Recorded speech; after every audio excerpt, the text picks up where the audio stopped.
오늘은 어린이들과 동방박사 이야기를 나눠보았습니다. 주로 이제 성탄절이 가까워져 오는 겨울에만 읽던 성경 말씀을 여름에 읽으니까 왠지 모르게 신선하고 좋았습니다. 아이들에게는 이렇게 이야기했습니다. 별을 따라서 예수님께 가자. 진짜 빛은 우리를 예수님께로 인도한다. 그러면서 가짜 빛 이야기도 했었습니다.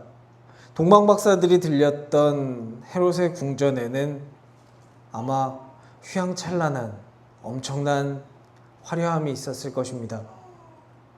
거기도 그냥 보기에는 오히려 별빛보다 더 빛나는 빛이라고 할 수 있었을지도 모릅니다. 하지만 동방박사들을 예수님께 인도한 그 진짜 빛은 자기를 보라고 하지 않았습니다. 예수님을 가리켰습니다.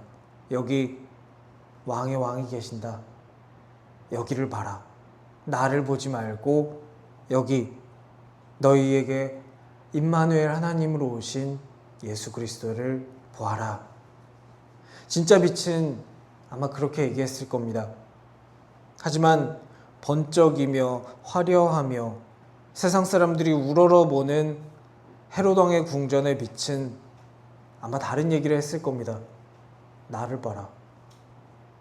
이 멋지고 화려하고 남들 다 부러워하는 나를 봐라. 그리고 나를 따라와라. 두 가지 다른 빛을 따라갔던 사람들의 최후는 많이 달랐을 것입니다. 그래서 아이들에게는 진짜 빛, 우리를 예수님께로 인도하는 빛, 그 빛을 따라가자라고 이야기했습니다. 이제 우리는 여기서 우리가 아주 익숙하고 여러 번 들어봤던 이 이야기를 조금 더 깊이 들여다보려고 노력해보려고 합니다. 마태복음 2장에서는 별을 직접 본 사람만 등장하는 것이 아닙니다. 마태복음 2장에서는 예수님이 어디 계신지 몰라서 사람들에게 물었던 동방박사뿐만이 아니라 예수님이 어디 계신지 정확히 알고 있었던 사람들도 함께 등장합니다.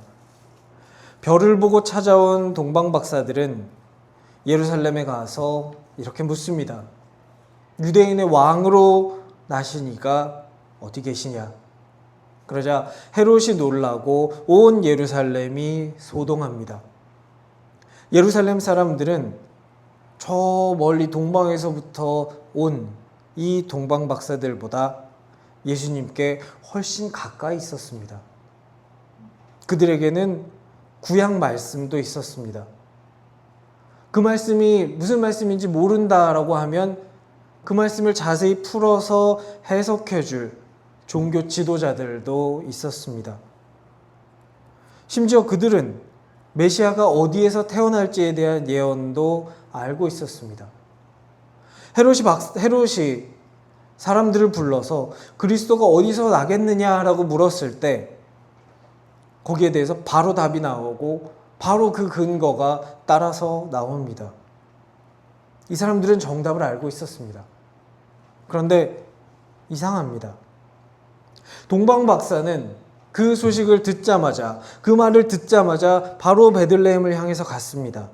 그런데 성경을 알고 있던, 이 말씀을 해석해줬던 사람들은 가지 않습니다. 언제 가겠다고 일정을 잡거나 가기 위해서 갈 준비를 하고 짐을 싸지도 않습니다. 성경을 아는 것과 예수님을 찾아가는 것은 다릅니다. 우리는 교회 안에 있습니다. 성경 이야기도 많이 압니다. 예수님이 누구신지도 알고 십자가와 부활도 압니다. 그런데 그걸 알고 있는 우리에게 오늘 마태복음 2장은 물어보고 있습니다. 그렇다면 너는 알고 있는 그 말씀을 따라서 동방박사들처럼 움직이고 있는가? 내가 알고 있다는 사실이 하나님과 나와의 거리를 결정하지는 않았습니다. 알고 있는 그 말씀에 내가 어떻게 반응하고 있는가, 그것이 하나님과 나와의 거리를 결정합니다. 말씀을 따라서 움직이는 것은 쉽지 않습니다. 하지만 매일매일 죄악된 나의 본성과 하나님의 말씀 사이에서 뒤엉켜 싸우는 것을 포기하지 않을 때, 하나님 말씀을 따르는 것을 놓지 않을 때, 우리는 별을 보고 아기 예수님께 나아갔던 동방 박사들처럼 하나님께 나아갈 것입니다. 모든 것을 알고 그 길을 떠난 것은 아니었을 것입니다. 하지만 그들은 그들이 아는 만큼 움직였습니다. 그래서 동방 박사는 마침내 예수님을 만날 수 있었습니다. 우리도 모든 걸 알지는 못하지만, 당장 한 치 앞도 모르지만 우리가 아는 사실, 하나님의 신실하심, 그거 하나 붙잡고 따라간다면 우리도 동방 박사들처럼 예수님을 만날 수 있을 줄을 믿습니다. 동방 박사들처럼 예수님을 찾았던 사람이 오늘 성경에는 한 명 더 등장합니다. 헤롯입니다. 그런데 예수님을 찾는 목적은 정반대였습니다. 동방 박사는 예수님을 경배하기 위해 찾았습니다. 하지만 헤롯은 제거하기 위해 찾았습니다. 똑같이 예수님을 찾는 것처럼 보이지만 완전히 다릅니다. 우리는 예수님을 찾습니다. 기도합니다. 예배합니다. 성경을 읽습니다. 찬송하고 설교를 듣습니다. 그런데 그렇게 하는 목적은 무엇입니까? 나는 왜 예수님을 찾고 있습니까? 예수님을 내 삶의 주인으로 모셔드리기 위해 찾는 것입니까? 아니면 내 문제를 해결해 달라고, 내가 원하는 것을 이루어 달라고 찾는 것입니까? 헤롯에게 있어서 동방 박사가 전해온 말은 복된 소식이 아니었습니다. 왜냐하면 예수님이 왕이라는 말은 나는 이제 더 이상 왕이 아니다라는 의미이기 때문입니다. 헤롯은 예수님을 찾았습니다. 하지만 예수님이 왕이 되는 것을 원하지는 않았습니다. 예수님을 믿는다는 것은 내가 주인이고 예수님이 나를 따라다니면서 내가 하고 싶은 것들을 도와주시거나 내가 원하는 것들을 이루어 주시는 것이 아닙니다. 예수님이 왕이 되시고 내가 그분의 말씀을 따라가는 것입니다. 우리가 예수님의 말씀을 따르는 자 되기를 원합니다.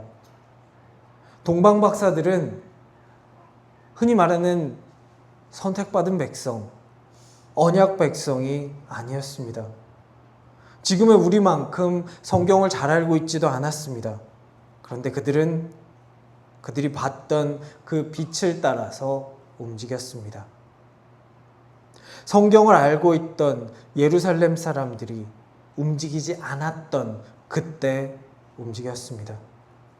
그들이 빛을 따라서 움직인 이유는 나의 왕, 나의 주인께 경배하기 위해서였습니다. 예수님을 나의 하인이나 내 소원을 이루는 어떤 무언가가 아니라 나의 주인으로 내 안에 모시기를 원합니다. 오늘 스스로에게 한번 물어봅시다.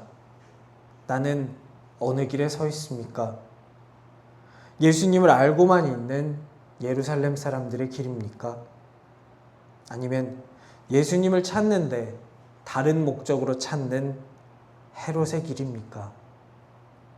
그것도 아니라면 예수님을 향해서 걸어간 동방 박사의 길입니까? 별을 통해서 동방 박사의 발걸음을 인도하셨던 것처럼 우리에게도 우리의 환경과 우리의 생각과 우리 각 사람에게 맞는 방법으로 우리를 예수님께로 인도하시는 우리 하나님의 크신 은혜가 우리 머리 위에 있기를 간절히 축원합니다.